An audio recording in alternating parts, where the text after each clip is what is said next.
Spanish are receiving and harboring all our runaway Negroes. They have found out a new way of sending our own slaves against us to rob and plunder us.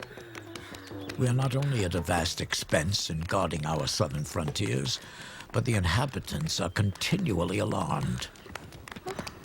Arthur Middleton, acting governor, 1728. On the South Carolina frontier, word spread of Africans and Indians coming up from Spanish Florida to attack planters, and of Spanish authorities offering runaways freedom on Florida soil. In Goose Creek, an Anglican minister complained of secret poisonings and bloody insurrections by certain Christian slaves. South Carolina is a pot ready to boil over. Imagine coming into a setup that seems almost unbearable and finding that people have many of them have somehow rationalized it or are enduring it. You know, that's the best they can do. But you as a newcomer might feel, I'm not going to put up with this. Better to die trying to change this. And there must have been hundreds of people like that in South Carolina in the 1730s. By the 1730s, close to 2,000 Africans were arriving at the port of Charleston each year. From 1735 to 1739, out of 11,000 slaves landed, more than 8,000 were listed as Angolans. What develops is a sense among Europeans that slaves from certain areas have particular characteristics. Slaves from the Angola area are reputed among the English to be particularly difficult, to be rebellious. In St. Paul's Parish, there were close to 1,000 new people who just a few years before had been taken from the Angola region of Africa. One of them, we only know his name, a man named Jemmy, apparently had come recently from Angola. He may not even have spoken English, but he may have had strong contacts with other Angolans. He had to try to build alliances, not only with other Angolans, other new arrivals, but with other Africans, African Americans, people from a community that he was not that familiar with. And apparently he succeeded. During the early morning hours of September 9th, 1739, almost as soon as word is received in South Carolina that England and Spain are at war, some 20 Angolan slaves, led by the man named Jimmy, began marching towards St. Augustine and the promise of freedom.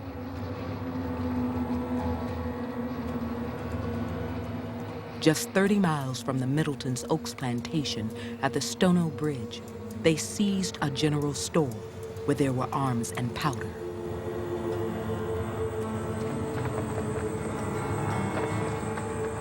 They killed the storekeepers and left their heads on the doorstep. What better moment to start an uprising and try to strike out for St. Augustine and find freedom in Florida in the hope that the Spanish authorities are willing to grant freedom to English-speaking slaves who escaped from the Carolinas into Florida. On the march south, the Africans did not kill every white they encountered. They spared Mr. Wallace, an innkeeper they knew to be kind to his slaves. But before the day ended, they had killed more than 20 people. As other slaves joined them, they became an army of almost 100, camped at the Edisto River, waiting for others to gather under their flag. The entire force of English North America was going to come down on them, because this was an issue not merely for those in South Carolina immediately surrounding this area. This was an issue for every European colonist everywhere in the colonies to quash this and to provide some exemplary punishment. Around noon, the nearest white settlers were alerted. By 4 in the afternoon, they caught up with the Negroes along the Edisto River and fired upon them. Eyewitnesses recorded that the rebels fought boldly, but at least 14 were killed or wounded in the first attack. Others were surrounded, questioned, and then shot. The armed colonists then turned toward Charleston, and on mileposts along the way, they left the heads of the executed men.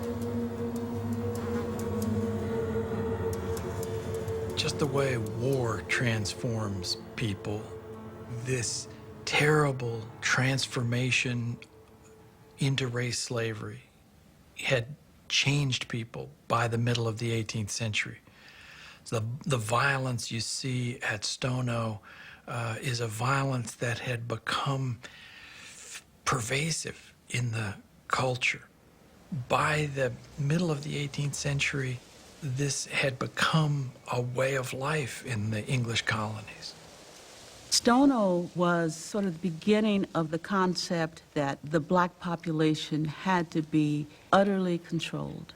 And the legislation that came out of Stono, the Negro Act, took away whatever liberties the Africans had.